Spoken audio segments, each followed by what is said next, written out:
ilhaan waxay aragtay in moxamed uu iyada u gacan geliyey qof kale.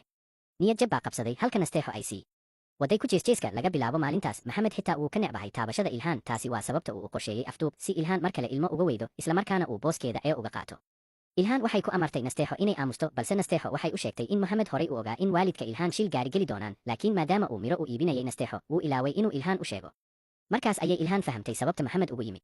waqtigii shilka ilhaan waxay ku dhaaratay inay moxamed cadaabta u diri doonto. maalintii xigtay moxamed wuxuu qorsheeyey inuu xaflad ku shaaciyo in nasteexo ay tahay xaaskiisa dhabta ah. markii nasteexo ay u malaysay inay beddeshay ilhaan, ayay ilhaan si lama filaan ah ugu soo gashay xafladdii iyadoo ay weheliyaan ilaaladeeda, kuna dalbatay in moxamed uu bixiyo deymaha uu ku leeyahay. martidii waxay isla dhex mareen in ilhaan weli tahay haweeney awood badan. moxamed ayaa ku qayliyey ilhaan isagoo ku eedeeyey inay ceebaynayso, laakiin ilhaan waxay ku dartay sharad: haddii aan kaaga adkaado ciyaarta fallaarta waa inaad runta sheegtaa. adeegigii guriga ayaa istaagay isagoo tufaax madaxiisa saaran. nasteexo iyadoo cabsi qabta waxay moxamed ka codsatay inuu ka tanaasulo. martidii waxay dareemeen in moxamed uu ahaa sabool ay korsadeen waalidkii ilhaan si uu uga baxsado runta. moxamed wuxuu baryay ilhaan inay xasuusato xusuustii quruxda badnayd ee ay wadaageen, laakiin ilhaan si cad ayay u tiri: waad khiyaantay jacaylkaygii daacadda ahaa, ciqaab ayaadna u qalantaa.